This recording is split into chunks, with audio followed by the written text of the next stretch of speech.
Mortal Kombat 2 elevou o nível da carnificina e finalmente nos deu o que queríamos, a ascensão de Shao Kahn e a estreia triunfal de Johnny Cage. Mas o que aquele final realmente significa para o futuro do plano terreno? Se você saiu do cinema com a cabeça explodindo ou quer entender cada detalhe da trama, fica nesse vídeo até o final, lembrando que esse vídeo é todo com spoilers, indicado para quem assistiu ao filme ou não assistiu, mas não se importa com os spoilers. Começando mais um Outcast, eu sou César Monteiro. Para a gente se situar, Mortal Kombat se passa em 6 principais reinos dimensionais.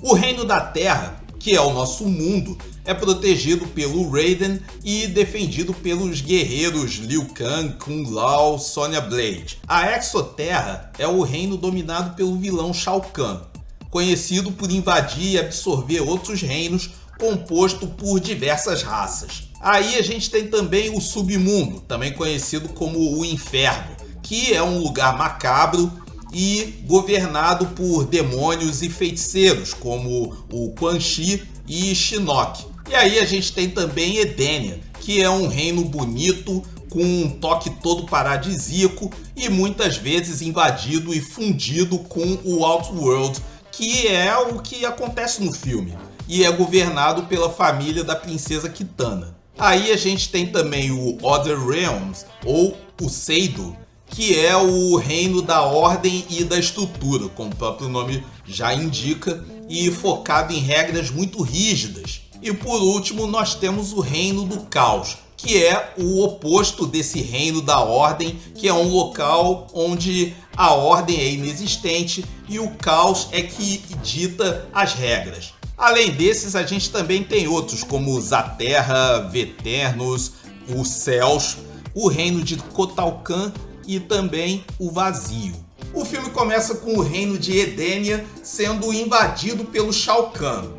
Ele desafia o Rei Gerard para um combate mortal e vence com um fatality cruel, fincando o cabo do seu martelo nas costas do rei. O povo daquele mundo se rende ao novo soberano, que toma para si como filha a princesa Kitana, ainda criança, e a rainha fica ali como sua serviçal, concubina, não fica muito claro isso. Com a ajuda do necromante Quan Chi, Shao Kahn consegue roubar a imortalidade de Raiden usando um medalhão místico.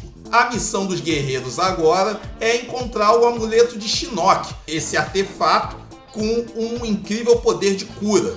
O tempo está correndo na ampulheta e um novo combate mortal está perto de acontecer. Shao Kahn está de olho no nosso mundo. E se um reino vence 10 vezes consecutivas no Mortal Kombat um outro reino, esse reino derrotado é tomado pelo vencedor, exatamente como no videogame. Daí a Terra corre risco, porque o Shao Kahn está avançando. Daí nós somos apresentados ao Luke Cage, naquele vídeo do filme vagabundo dele dos anos 80, mas aquilo é passado. O presente é bem diferente. Hoje ele é um ator decadente que vive de fazer presença em convenções tipo Comic Con.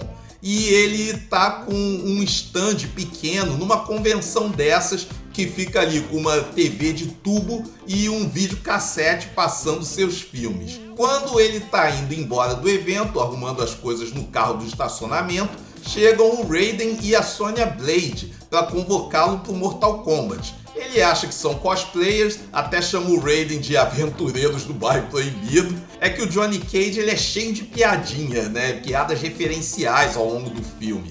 E de fato, o Aventureiros do Bairro Proibido foi uma influência pro visual do Raiden no videogame. E aí foi uma referência sagaz aí. E aí ele só se convence quando o Raiden joga um raio das mãos e abre um portal. Eles chegam lá e tá o Liu Kang, o Jax e o Cole Young, o protagonista do filme anterior, que ninguém gostou por ele ter sido criado pro filme e não um personagem do jogo. Só que o Johnny Cage é um típico herói relutante, até porque ele é ator e não guerreiro. Daí o Raiden, vendo essa relutância, abre um portal e o Johnny Cage diz de forma irônica boa sorte com o lance de salvar a Terra. Aí o Kano é revivido graças ao amuleto numa versão maligna, mas depois ele vai ficar do lado dos heróis. A primeira luta do torneio é com a Sonya Blade enfrentando a Sindel. Aí mostra a Sindel usando aquele grito supersônico do jogo, bem fiel, e a Sonya usa aqueles braceletes de energia do jogo. Elas lutam naquele poço dos espinhos e a Sonya vence dando um fatality, abrindo aquele buraco que a gente visualiza os órgãos internos, e a Sindel cai de cabeça num espinho. A luta seguinte é da Kitana, agora adulta, com o Johnny Cage, que pensou bem, refletiu assistindo seu vídeo de campeão de karatê juvenil e foi levado de volta para a treta dos reinos. A Kitana desce o sarrafo no Johnny Cage, mas não dá o fatality, e logo a gente vai saber o motivo. Já o Kung Lao, que tinha sido morto pelo Shang Tsung, é revivido também numa versão maligna pelo poder do amuleto e que está em poder do Shao Kahn, luta contra o Raiden cortando-lhe a garganta com seu chapéu de lâmina, deixando o Raiden acamado com uma fenda luminosa na garganta. A próxima luta vai ser do Shao Kahn com o Cole Young, e fica muito visível que o terrestre não tem chance. Ele até se sai bem lutando de igual, mas graças ao amuleto, Shao Kahn tem o poder de regeneração. E aí o protagonista do filme de 2021 morre com um fatality, tendo a sua cabeça esmagada com uma marretada. Jax enfrenta a Jade, a amiga e companheira do exército do Shao Kahn de Kitana. Jax vence, mas poupa a vida de Jade porque Kitana poupou Cage. Então ele diz que aí fica tudo igual. Aí vem a luta mais dramática e também mais bonita do filme. Kung Lao, ressuscitado agora na forma maligna, contra o Liu Kang. Depois de uma luta intensa com aqueles mesmos golpes do game, uma luta épica, o Liu Kang diz pro Kung Lao: eu vou trazer você de volta. Leva um golpe e puxa ele, jogando-o para cima da lâmina que o Kung Lao tinha lançado, mas fica fincada no chão, girando como uma lâmina de serra. Aí o Liu Kang diz: mas não hoje. E o Kung Lao fica ali se estribuchando e espirrando sangue. Shao Kahn ordena que Quan Chi ressuscite Sub-Zero, agora chamado de Noob Saibot ou Bi-Han, que vai se tornar o guardião do amuleto. Como o Shao Kahn está invencível, os guerreiros da Terra precisam roubar aquele amuleto logo. Isso leva Jax, Liu Kang, Sonya Blade e Johnny Cage à região onde vivem os Tarkatânios, que tem como líder o Baraka. Eles querem que o Baraka os ajude, e aí ele vai fazer isso, mas mediante uma luta. Só que o Baraka faz pouco caso, resolve que não quer lutar. Aí o Johnny Cage provoca o Baraka dizendo que quando o Reino da Terra vencer Shao Kahn, você vai poder dizer que perdeu a chance de lutar contra o grande Liu Kang, mas foi um covarde. Aí o Baraka aceita a provocação, vai lutar, mas não contra o Liu Kang. Ele quer lutar contra o Johnny Cage. Nisso o Johnny Cage fica apreensivo, porque ele é ator. Dublês fazem a cena de luta para ele. Aí a Sonya diz: você não é ator? Então atua. Daí o Cage luta com o Baraka como se fosse luta coreografada de filme, faz uns movimentos com os braços, confunde o Baraka e dá-lhe um soco nas partes baixas, como fez a sua versão do filme de 1995 com o Goro. Aí vem a real sobre a Kitana. Ela, na verdade, quer vingança do Shao Kahn. Afinal de contas, Shao Kahn matou seu pai e tomou seu reino. O plano é se aliar aos terráqueos para derrotar o tirano. Só que ele descobre a movimentação e pergunta o que ela foi fazer no Reino da Terra, ameaçando matar a mãe dela. Ela diz que foi se encontrar com Raiden, mas ele não estava e que ela não sabia do paradeiro dos guerreiros. Aí ele ordena que ela seja amarrada em praça pública pela traição. Mais tarde, Liu Kang chega no palácio para roubar o amuleto, só que não vai ser mole, né? Claro que o Shao Kahn tá por ali à espreita. Aí parte o Johnny Cage, a Sonya Blade e o Jax pra cima do Shao Kahn. Jade tenta convencer Kitana, que já foi libertada, a se unir a ela contra os Guerreiros da Terra. O Kano, ressuscitado, chega e na ressurreição ele ganhou um upgrade, que é lançar o raio do olho que ele perdeu. O Jax acaba sendo morto pelo Shao Kahn e Kano e Johnny vão ao submundo atrás do ressuscitado Sub-Zero, que levou o amuleto para lá. Antes, eles vão ver o Raiden, que os adverte do perigo de ficarem presos ali no submundo, no inferno. Lá no submundo entra em ação também o Scorpio, ainda querendo se vingar do Sub-Zero pela morte da família, e vai ajudar os Guerreiros da Terra. Kano consegue arrancar com o raio ocular o amuleto das mãos de uma das cópias do Sub-Zero que ele farma ali no submundo.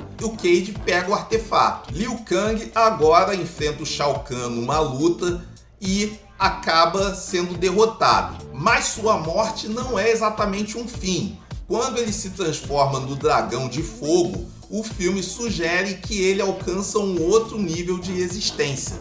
Tanto é que ele diz que vai salvar o Kung Lao. Com 10 vitórias para o seu reino, Shao Kahn é o dono da Terra. Só que Kitana muda essa realidade, renunciando o reino e o desafiando para uma luta, estando ela do lado terráqueo. Enquanto isso, Jade acaba se juntando lá no submundo ao Kano e o Johnny Cage e o Scorpio. O Raiden entra numa luta difícil contra o Shang Tsung.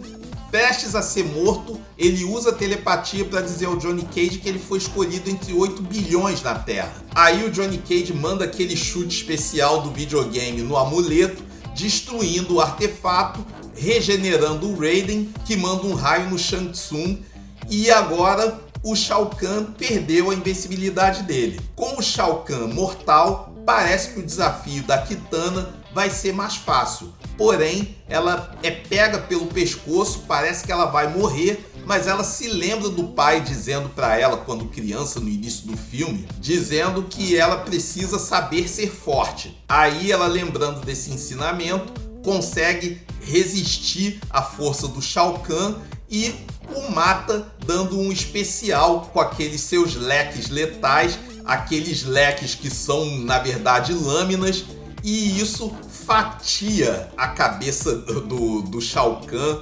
no que eu considero o melhor fatality do filme. No final, a gente vê o Johnny Cage contando para as crianças tarkatânias vários causos, entre ele que ele salvou a Sonya do Poço dos Espinhos. E aí ela até pergunta que história é essa, e ele diz que contou os fatos com liberdade criativa. De posse do amuleto, com Quan Chi capturado, os heróis agora têm acesso ao mesmo poder que trouxe de volta os personagens antes, só que ali era na forma maligna. O final deixa claro, o plano é ressuscitar os que morreram, Liu Kang, Kung Lao, Jax e até o Cole Young. Ou seja, o Mortal Kombat 3 provavelmente vai trazer personagens mortos de volta. A Mileena vai confrontar a Kitana, com certeza, e novos poderão surgir também. A tendência é que no Mortal Kombat 3, que a produção já está em andamento, volte todo mundo. Só resta saber quem vai ficar do lado do Reino da Terra e quem vai ficar do lado do Reino Maligno. Esse Mortal Kombat 2 realmente foi um corretor de curso em relação ao primeiro filme. A gente vê que ele tem mais violência, tem um roteiro melhor e os fatalities estão muito bons. Uma adaptação de game muito acertada. Agora eu quero saber de você. Tá na empolgação para ver Mortal Kombat ou já assistiu? Deixa aqui nos comentários. Tá chegando agora no canal? Se inscreve para não perder os próximos vídeos. Segue a gente nas redes sociais que tem coisa legal lá. E deixa aquele like para fortalecer aqui o vídeo. Muito obrigado pela audiência e até o próximo.